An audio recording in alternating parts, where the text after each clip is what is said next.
Assalamualaikum anak-anak yang Ustadz banggakan. Bertemu lagi dengan Ustadz Fikri. Ya, bagaimana kabar kalian hari ini? Mudah-mudahan sehat semua ya. Baik, ini adalah kelas pertama kalian pembelajaran jarak jauh Islamic Studies.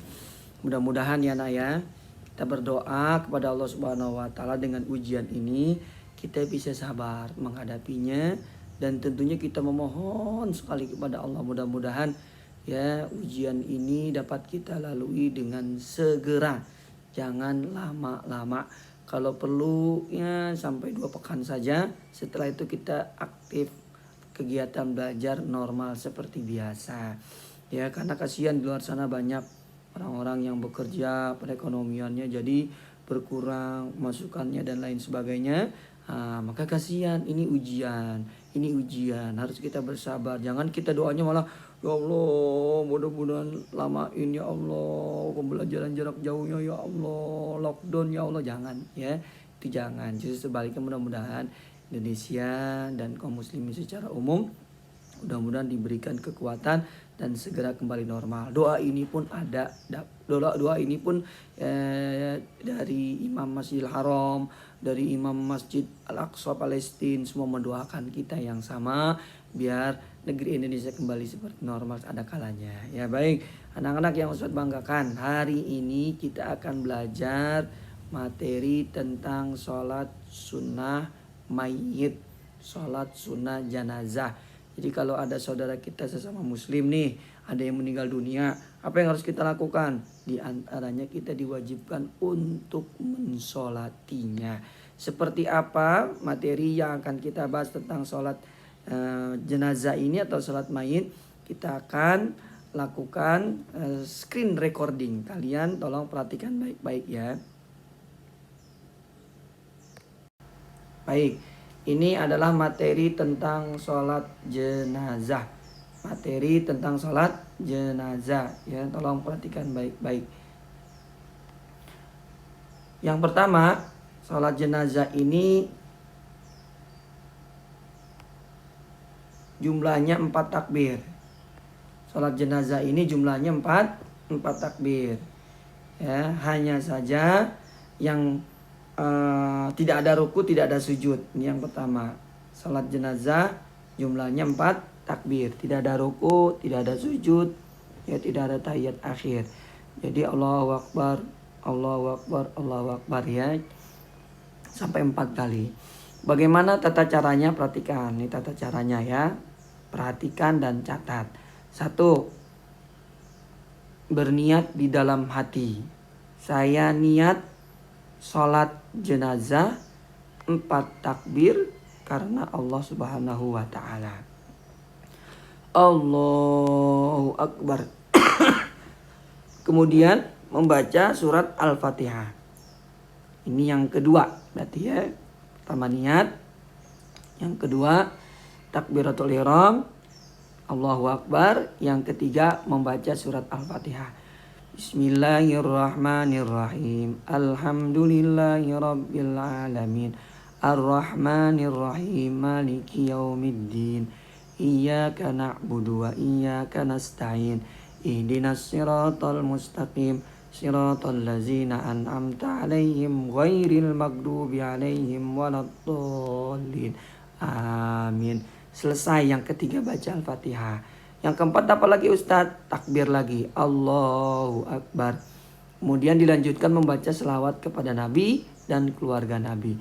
Allahumma sholli ala sayyidina Muhammad wa ala ali sayyidina Muhammad. Allahu Akbar lagi. Yang kelima baca doa untuk si mayit. Apa doanya? Ini ada di sini doanya. Yang pertama, yang ketiga ini takbir doa yang pertama doa untuk si mayit. Allahumma ghfir lahu warhamhu wa'afihi wa'fu anhu. Saya ulang lagi. Allahumma ghfir lahu warhamhu wa'afihi wa'fu anhu. Takbir lagi yang terakhir membaca doa umum buat kita semua dijauhkan dari fitnah kematian. Allahumma la ta'rimna ajrahu wa la taftinna ba'dahu waghfir lana walahu. Itu praktek sholat jenazah yang tadi di awal Ustadz katakan jumlahnya 4 takbir. Yang pertama niat, yang kedua takbiratul ihram, Allahu Akbar, yang ketiga baca surat Al-Fatihah. Ini yang ketiga baca Al-Fatihah. Yang keempat takbir Allahu Akbar lagi, membaca salawat kepada Nabi dan keluarga Nabi. Ini itu yang keempat. Yang kelima takbir lagi, membaca doa Allahumma gfirlahu warhamhu wa'afihi wa'afu anhu. Ini. Kemudian takbir lagi yang keenam, Allahu Akbar dan doa untuk kita umum.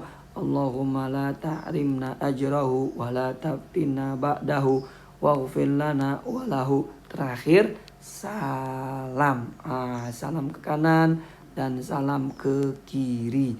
Selesailah ya praktek sholat jenazah ya, yang disebut dengan praktek sholat jenazah. Ini yang pertama. Yang kedua, siapa saja yang kita sholati ketika dia meninggal dunia, semua umat Islam yang meninggal dunia kita sholati.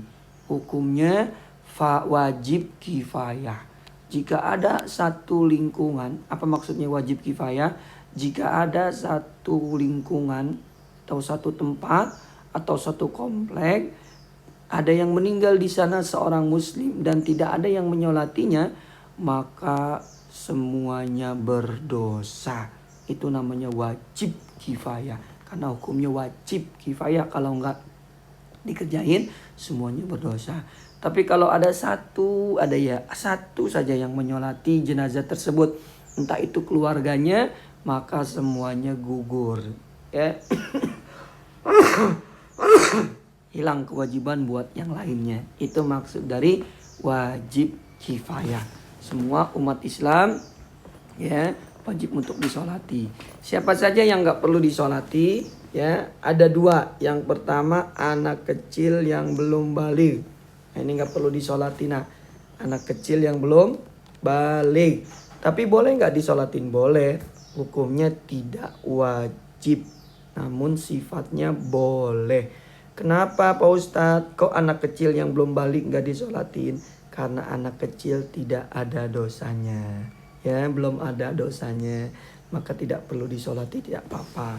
Kalau disolatin juga sama bapak ibunya, ya hukumnya boleh. Tidak jadi masalah. Ini yang pertama, yang tidak perlu disolati. Ya, hukumnya tidak wajib. Yang kedua siapa? Dulu ya Ustadz, minum dulu sebentar. Alhamdulillah. Yang kedua, orang yang tidak wajib disolati ketika dia meninggal adalah orang yang gugur di peperangan melawan orang kafir. Berjihad, berperang ya, melawan pasukan kafir. Kalau sekarang belum ada ya.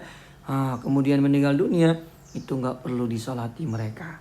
Darah-darah mereka nempel di baju, nggak usah dimandiin, udah langsung dikafani. Maaf ya Ustadz batuk. Dikafani lalu langsung dikuburkan, nggak perlu disolatin. Kenapa nggak perlu disolatin? Lagi-lagi alasannya sama. Mereka yang berperang melawan orang kafir, dosa mereka sudah diampuni oleh Allah Subhanahu wa Ta'ala. Sehingga apa? Sehingga tidak perlu disolati. Dosanya udah diampunin sejak darah yang keluar dari tubuh mereka menetes ke atas tanah. Saat itulah, sebelum sampai tetesan darah ke atas tanah, dosa mereka sudah diampuni Allah Subhanahu wa Ta'ala. Maka ketika mereka meninggal, sudah tidak ada dosanya. Jadi dua ini kalau ditanya ya, siapa dua kelompok yang tidak wajib disolati jenazahnya kalau meninggal? Yang pertama anak kecil yang belum balik. Yang kedua orang yang gugur di medan perang melawan orang kafir. Kemudian kita akan bahas yang ketiga, posisi berdiri imam. Posisi berdiri imam. Jika yang meninggal adalah laki-laki, maka berdirinya sejajar dengan kepala jenazah kalau laki-laki ya. Jadi berdiri di bagian kepala si jenazah sambil menghadap ke kiblat. Sedangkan kalau jenazahnya wanita, kalian berdirinya di tengah-tengah jenazah. Diibaratkan misalnya apa ya? Misalnya guling itu sebuah jenazah yang akan kamu sholati dan kamu menjadi imam. Kalau makmum dirinya di belakang imam, ya. Ini posisi berdiri khusus buat imam, ya. Lalu guling itu taruh di depan kalian, berdirilah kalian di tengah-tengah, bukan di atas, sejajar ya, bukan di atas guling, tapi menghadap guling, di bagian tengah guling. Berarti kalau di bagian tengah guling itu tandanya jenazahnya wanita. Tapi kalau kamu ke arah sedikit ke kanan menuju bagian kepala, diibaratkan kepalanya itu di sisi kanan ya, guling tersebut, maka itu tandanya jenazahnya laki-laki. Ya, ingat ya, kalau di kepala itu laki-laki, kalau di pusar atau di tengah itu jenazah wanita.